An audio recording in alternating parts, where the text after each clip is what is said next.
Hi everyone, good morning and welcome to Purdue's Mackey Arena, where a very special day is in store for our Boilermaker basketball seniors.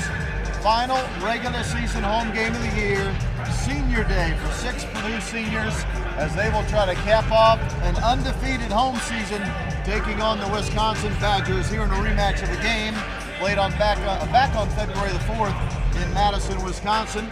I'm Rob Blackman, this is Bobby Riddell, this guy here is Chris Forman, and we welcome you to the BoilerBall pregame show, and we thank you for joining us here early on a Sunday morning, and we hope that you're able to spring that clock ahead 1 hour, although in today's modern technology, the clocks kind of do that on their own, don't they?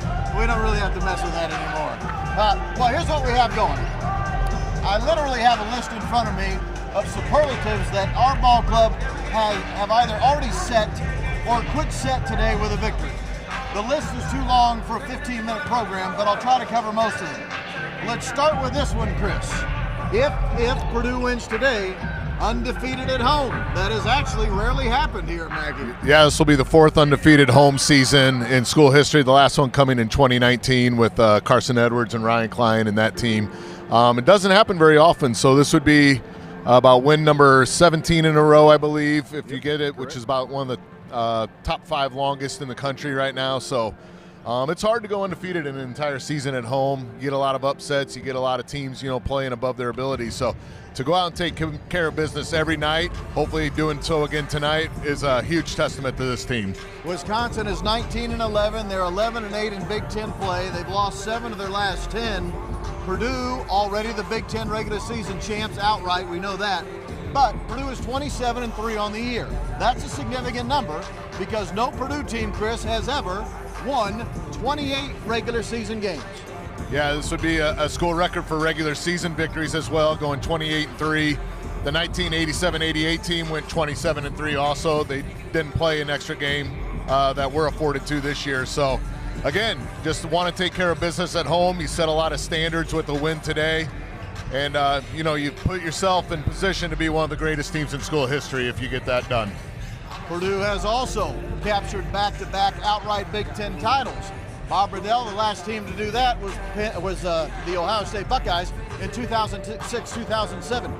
You have actually often shared the story with me, sitting in the Purdue locker room in Columbus, listening to Ohio State celebrate a Big Ten title, because when they beat Purdue on that day back in March, they were the Big Ten champs, and we had to listen to We Are the Champions from our visiting locker room. We did. It's certainly been much more fun the last couple years hearing that song when we've been the ones being crowned champions. But yeah, that was the first of their back-to-back outright Big Ten championships my freshman and sophomore seasons. My freshman year, they had Terrence Dials was the Big Ten Player of the Year, big fella. We lose that final game of regular season at Ohio State.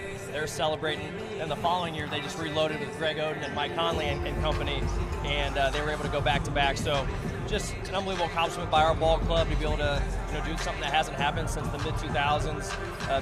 And it's just really been fun to see this senior class go out on a high note. Thanks for mentioning the senior class. Now we'll transition to some of their numbers.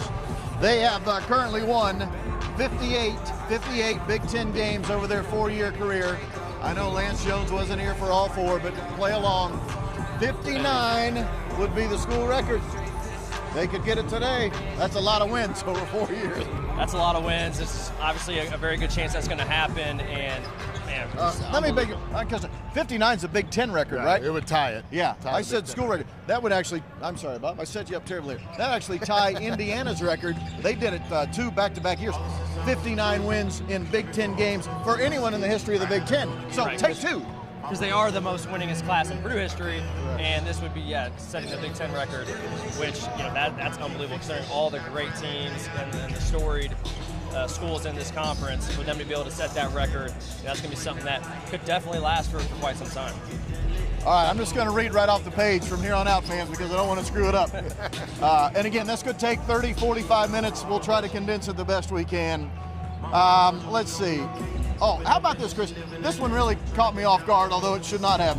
This senior class, overall record, 79% of their games they have won. 79%. That's 8 out of 10. That ain't bad. Yeah, you go 8-2 in every 10 games, you're doing something right. So, again, this team's won over 100 games. remember, their first year, they played about 7 or 8 fewer games than everyone else did because of COVID. So we only played 28 games that year.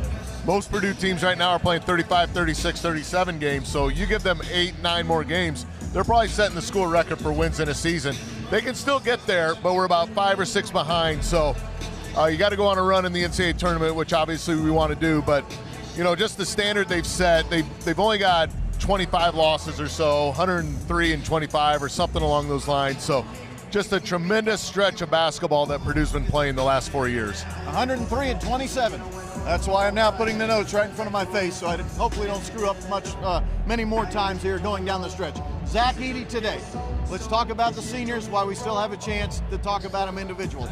We'll start with Zach Keady. If he gets 3 rebounds today, only 3, he becomes the first player in the history of the Big Ten with 2,200 points and 1,200 rebounds. First player ever in Big Ten history. I mean, what more can you say about him? His final game here at Mackey Arena, the legacy that he's made. He's going to be back-to-back National Player of the Year. I know a lot of people are trying to get Dalton Connect from Tennessee involved, but everyone, is voting for Zach. So it's hard to talk about him without, getting think about the records and the legacy that he's left here. So just a dominant player. It's going to be great to see him one last time here in Mackey, and it's going to be a little bittersweet because of the success that he's had, but enjoy him while he's here. That's all I'm going to say. Purdue as a team right now is at plus 11.1 rebound margin. If that number stays at plus 11.1, that will be the best in school history. Again, the notes are lengthy, fans. That's what happens when you have a really good team and you get to the end of the season. Bob Riddell. All right, we talked about Zach Keady. Let's talk about Mason Gillis, what he's meant to this team. Redshirting his first season, so this is technically his 5th year here on campus. But if there's a better 6th man in the Big Ten or in the country, I'd like to see him. He's been extremely impressive this year, kind of sliding into that full-time bench role, that 6-man spot, as you said, really embracing that. Being a guy that comes off the bench, gives you a lot of punch from a shooting standpoint, plays with just so much reckless abandon and hustle. Kind of one of those hallmark Mason Gillis plays a couple of games ago here in Mackey where he tips the loose ball and he goes right to Zach for the and-1. Just an amazing play by Mason. And, it's funny, today in the film session, they were kind of showing some of the first baskets made by some of the Boilers and the last, some more recent highlights. And I remember when Mason was redshirting, hearing about, man, how good this guy is going to be as a shooter and stuff. And you and I are calling the game remotely, and Mason's first 3 banks in, from the top of the key, like Zach Eady's 3 against IU. And I remember thinking, I thought this guy was supposed to be a pretty good shooter. That was pretty fortunate. And, you fast forward to today, the guy set the school record for 3s in Mackey Arena, breaking my guy Robbie Hummel's record. And then, of course, this year he's shooting the lights out of the ball, close to 50% from 3. So just a heck of a player. All right, let's talk about Ethan Morton. Came to Purdue as Pennsylvania's Mr. Basketball, was known as a facilitator and a scorer, and he himself would tell you he never in his wildest dreams thought he would become the best defender on the team. That's the role he's adopted, and he's been awfully good at it. It's been so fun to see. It's really reminiscent of guys like that came before him, Dakota Mathias, Rayfeld Davis, guys that were super accomplished high school offensive players, and then they get to Purdue and they realize, okay, to make my statement on this team, I need to find maybe another role and become a big-time wing defender, and sure enough, Ethan's done just that. He obviously was a massive part of last year's team, starting so many games, being that starting wing defender, getting that assignment on the opposing team's best player. This year, of course, he's had to slide into more of a reduced role, but he's still had a number of games this year. I can think Boo Buie, guys of that nature, where he's really come in. Cam Christie, the Minnesota game, where he's really came in and made a massive impact defensively. And it's been a tough adjustment for him, obviously, because he played with the ball a lot in high school, and now he's had to play more off the ball. But I think it's definitely a testament to him that he's a true team guy, and it's been fun to see him, have a successful career. I think back to Ethan, and I think back to his sophomore year when we were playing Texas in the NCAA tournament. And we probably don't beat Texas without Ethan Morton in that game because he absolutely locked down Marcus Carr in the second half of that game. Last year at the Palestra when he guarded Jalen Pickett in the second half. Pickett absolutely torched us in the first half, and Ethan just, again, locked him up in the second half. So he's come in and just his defense has been really, really good for us this year, and that's kind of the role that we've needed from him. All right, let's talk about Lance Jones, Chris. We needed some extra scoring and pop from the perimeter. We got it. This is a guy that's 14 points away from 1,900 points in his career.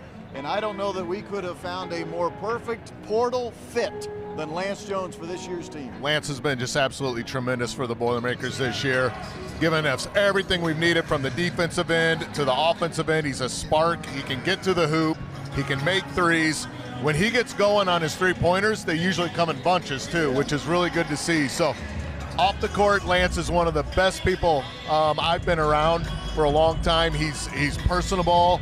He loves his teammates. He loves hanging out with people, and he's just a good person to be around.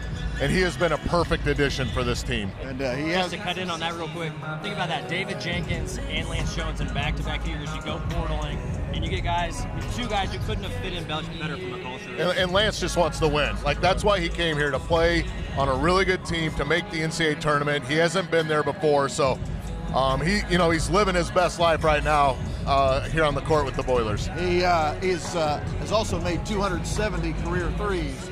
That ain't bad. Two other seniors we absolutely must talk about because of what they brought to this team. Chase Martin and Carson Barrett both started as walk-ons. Carson is now on scholarship. Both legacy players. Their fathers were very good players here at Purdue when they had their opportunity back in the day. And man, they've done a lot of winning too with this senior class, and they've been a big part of it. They really have. As a guy who's a former walk-on myself, I always take pride in seeing those guys who are on, walk-on status. Of course, Carson, as you mentioned, now on scholarship. It's just really cool to see the progression. You and I started doing this their freshman year, and so being able to have that kind of first-hand, behind-the-scenes look at them as they've grown throughout their careers, and they really have become guys that are much more confident players. And you can tell that, like, when they get out on the floor, they're trying to make plays and have some fun late in those games. And I think they've made big improvements from the time they started. You hear about all the time as the scout team guys. That was a role that I always tried to relish. Try to have some moments in practice where you get the coaching staff mad at the starters and the rotation guys for not being locked in. And I think it sounds like Carson and Chase have had a number of those moments, and just really cool to see them guys be legacy dudes and then have good careers in their own right. All right, we need to wrap it up here, fans, but we need to give you some pretty specific information about today. The game will tip at 12:37, Purdue and Wisconsin. Purdue has already obviously wrapped up the #1 seed for the upcoming Big Ten tournament. Badgers still have a chance to play themselves into a 4 seed, so they do have something to play for here today. But we're tipping at 12:37. Remember, Senior Day festivities happen after the game. After the game, all 6 of the seniors, you will be able to see that here on Facebook, I believe, yes. So if you want to watch on Facebook, on the radio network, we will also carry the festivities live for those who want to listen on the radio to the post-game program. And I will leave you with this teaser. You do not want to miss Senior Day festivities today because something very, very special is going to happen during that time frame. Very special. I'm just going to leave it at that. I'm going to leave it at that. Nice you don't want. Thank you. You do not want to miss it. I'm telling you, fans, it's going to be something else. So with that, one final note: Purdue, as a #1 seed, Big Ten tournament. Looking ahead to next week, Purdue plays Friday at 12 noon Eastern. That's 12 noon Eastern in Minneapolis next Friday as the #1 seed. Purdue plays the winner of the 8-9 game. We don't know who that is yet. We'll find out by the end of the night. It's like 5 tonight. different teams that could be. Right. So we're not exactly sure who it will be. It won't be Illinois. It won't be Michigan. Won't be Maryland. But there are a lot of other teams that have a chance to be there. So we'll find out. For Chris, for Bobby, we hope you enjoy this final regular season home game here in front of a sold-out crowd, Mackey Arena. Purdue and Wisconsin, boiler up and hammer down.